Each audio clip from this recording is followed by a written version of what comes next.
YouTube नवा वाला channel में आप लोगों का बहुत बहुत स्वागत है। दोस्तों, इस वीडियो में हम आपको बताएंगे कि वोल्टमीटर पे कितने तरह का क्वेश्चन पूछता है। इसके पहले वाले वीडियो भाग 1 में वोल्टमीटर का जो पार्ट 1 है उसको हमने बना चुका है। उसमें हमने पहले वाले क्वेश्चन आप यहाँ देख पा रहे होंगे, विभव मापी का सिद्धांत, परिपथ चित्र खींच करके उसकी सुग्राह्यता किस प्रकार बढ़ाई जा सकती है। इसमें दो पॉइंट्स हैं, एक विभव मापी का सिद्धांत और उसकी सुग्राह्यता किस तरह से बढ़ाई जाती है।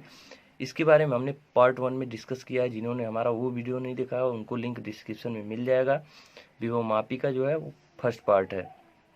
फिर सेकेंड पार्ट हम बनाने जा रहे हैं। इसमें हम आपको बताएंगे कि विभव मापी की संरचना और कार्यविधि। विभव मापी की संरचना और कार्यविधि का वर्णन इस वीडियो में हम लोग डिस्कस करेंगे। और उसके बाद विभव मापी के द्वारा दो सेलों के विद्युत वाहक बलों की तुलना कैसे की जाती है, परिपथ आरेख बनाकर उसको भी समझाना है। और विभव मापी का संक्षिप्त वर्णन कीजिए, इसकी सहायता से किसी सेल का आंतरिक प्रतिरोध कैसे ज्ञात किया जाता है। तो एक एक करके हम सारे क्वेश्चन का जवाब आपको दे देंगे। ये 4 क्वेश्चन ऐसे हैं जिससे हम विभव मापी से जो है 4 प्रकार के क्वेश्चन पूछे जाते हैं, जो आप देख पा रहे होंगे। ये 4 क्वेश्चन अगर आप तैयार कर लेते हैं तो इसके अलावा और कहीं से नहीं पूछेगा आपका विभव मापी से। ये 4 क्वेश्चन अगर आपको विभव मापी के तैयार हैं तो आप कोई भी इसमें से घुमा फिरा के पूछेगा, आप सारे का जवाब दे देंगे। तो चलिए शुरू करते हैं। तो जैसा कि हमारा क्वेश्चन नंबर 2 पे आते हैं। पहला नंबर क्वेश्चन तो हम भाग 1 में डिस्कस कर दिए हैं। सेकेंड नंबर क्वेश्चन हमारा है, विभव मापी की संरचना कीजिए और उसका जो है वर्किंग समझाइए परिपथ आरेख बनाकर। तो हमने यहाँ परिपथ आरेख बनाया हुआ है। सर्किट डायग्राम हमारा यहाँ देख पा रहे होंगे कि ये 1 MB लंबाई का जो है, और ये पहले से परिपथ डायग्राम यहाँ देख लीजिए, सर्किट डायग्राम आपका है। फिर इसका कंस्ट्रक्शन में हम आपको समझा देंगे इसके बारे में, और इसका वर्किंग कैसे ये वर्क करता है इसके बारे में हम डिस्कस कर देते हैं। सबसे पहले विभव मापी में एक AB तार होता है जिसकी व्यास जो थी एक समान होती है। एक समान व्यास का AB तार है जो मैग्नीन या कांस्टेंटन का बना होता है। यहाँ देख लीजिए, उसी प्रकार हमने लिखा है, विभव मापी में एक लंबा एक समान व्यास का तार AB होता है जो कांस्टेंटन या मैग्नीन का होता है। इस तार की हम बात कर रहे हैं, जो AB है इस तार की बात कर रहे हैं। इसके दोनों सिरों पर बैटरी, देखिए दोनों सिरों पर, इस सिरे से इस सिरे के बीच में हम बैटरी E' को कनेक्ट किए हैं, और बैटरी के साथ सीरीज में हम अमीटर तथा कुंजी और रियोस्टेट ऐड किए हैं। ये आप लोग जो हम इस फिगर में किए हैं उसको हम समझा रहे हैं आपको। कंस्ट्रक्शन में बिल्कुल यही लिखना है कि ये भी लंबाई का तार है जिसका व्यास आपको लिखना है कि एक समान है, और इसके दोनों सिरों से हम बैटरी E' को अमीटर, कुंजी और रियोस्टेट के साथ कनेक्ट किए हैं।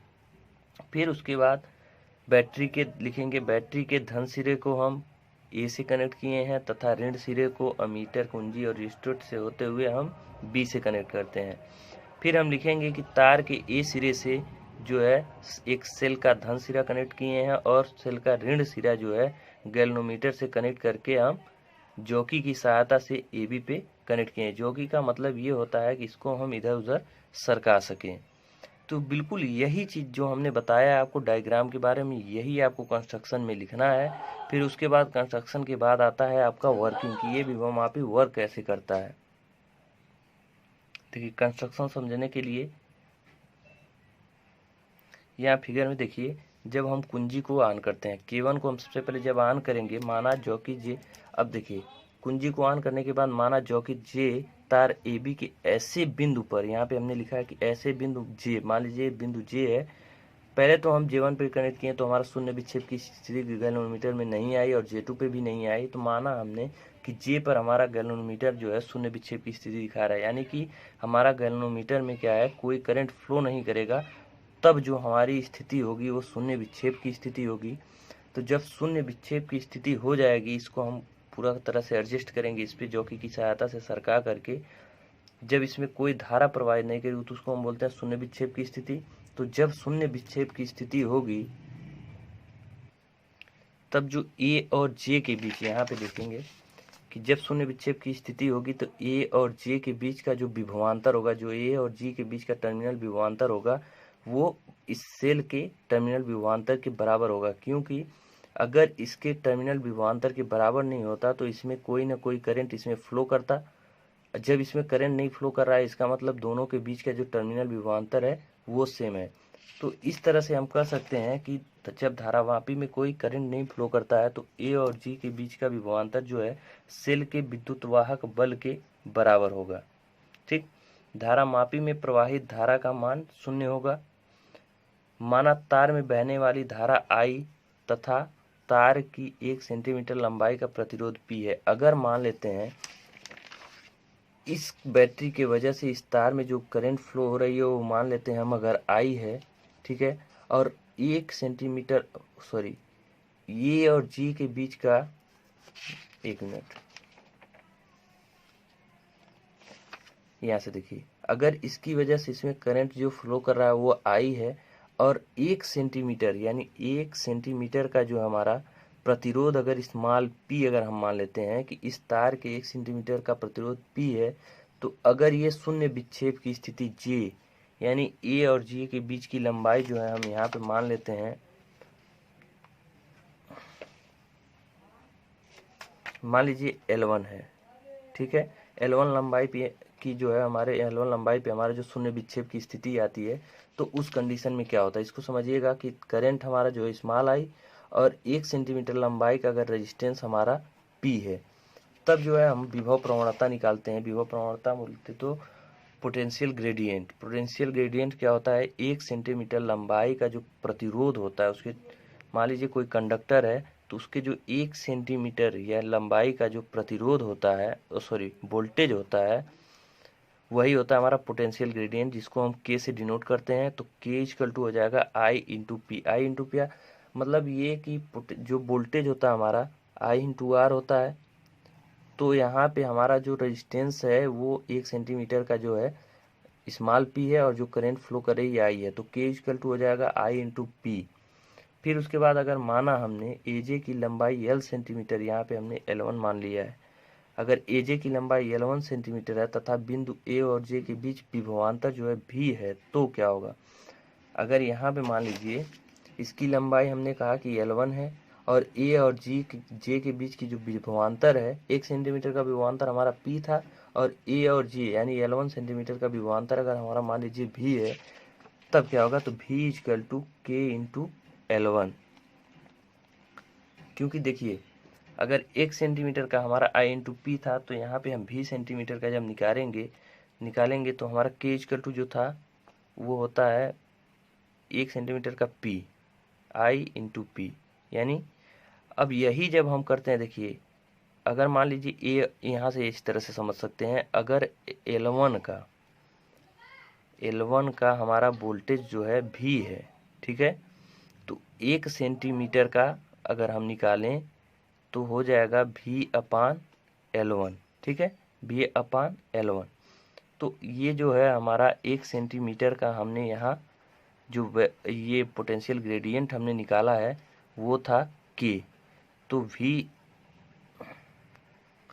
तो यहाँ से हम K equal to V upon L1, तो V equal to K L1, तो ये हमने लिख दिया V equal to K L1 हो जाएगा। और शून्य विक्षेप की स्थिति V सेल के विद्युत वाहक बल के बराबर होता है, तो हम V equal to K L1, तो E इक्वल टू V हम क्या लिख सकते हैं, K L1। तो ये था हमारा कंस्ट्रक्शन और working of potential. Third number question जो है हमारा, विभव मापी के द्वारा जो है दो सेलों के विद्युत वाहक बलों की तुलना कैसे करते हैं, इसके बारे में यहाँ पे डिस्कस करेंगे। तो सबसे पहले फिगर हम बनाएंगे AB, जो एक तार है उसका व्यास एक समान है, पहले हम उस तार को बनाएंगे AB। फिर उसके बाद एक बैटरी से कनेक्ट करेंगे और बैटरी से जो है मीटर और कुंजी और रेस्टोट हम कनेक्ट कर देंगे। फिर उसके बाद अगर मान लीजिए दो बैटरी का हमको सेलों का जो सेल का विद्युत वाहक बल की तुलना करना है, तो दो सेल हमने पैरेलल में कनेक्ट कर दिया। अब यहाँ पे एक पॉइंट लेंगे A, इससे हम क्या करेंगे, गैल्वेनोमीटर कनेक्ट करेंगे और ये AB पे हम जॉकी की सहायता से कनेक्ट कर देंगे। तो देखिए जब हमारा ये 2 पॉइंट है, बैटरी का एक पॉइंट ये 3 है और यहाँ बैटरी का जो एक पॉइंट है 2 है। अब एक को जब हम 2 से कनेक्ट करेंगे तो इस कंडीशन में अगर मान लीजिए हमारा L1 लंबाई पे जो यहाँ पे है, L1 लंबाई पे अगर इसमें शून्य विक्षेप की स्थिति आ रही है, तब जो यहाँ पे हमारा पोटेंशियल डिफरेंट इसके L1 लंबाई का होगा E1 के बराबर होगा। तब यहाँ पे हम कह सकते हैं पोटेंशियल ग्रेडियंट जो होगा हमारा, जो इसका E1 का मान होगा वो होगा पोटेंशियल ग्रेडियंट के और L1 के बराबर। ये होगा हमारा E1। और जैसे ही हम इसको 2 से 3 पे कनेक्ट करेंगे, यहाँ पे कनेक्ट कर देंगे, तो इसका जो वोल्टेज अगर मान लीजिए L2 पे हमारा शून्य विक्षेप की स्थिति आ रही है, तब जो हमारा वोल्टेज इसका होगा E2 के बराबर होगा। तो E2 = हमारा हो जाएगा KL2। ठीक है, तो हम इसको समीकरण 1 मानते हैं, अगर इसको समीकरण 2 मानते हैं, तो इन दोनों को आपस में डिवाइड कर देंगे, तो E1/E2 = हमारा K/L1, K/L2, K से K हमारा कैंसिल आउट हो जाएगा, तो E1/E2 = L1/L2। तो ये दो सेलों का हम विद्युत वाहक बलों की तुलना इस तरह से कर सकते हैं। अब इसके बाद चौथा नंबर क्वेश्चन जो हमारा पूछता है, वो पूछता है कि किसी सेल का आंतरिक प्रतिरोध ज्ञात करना।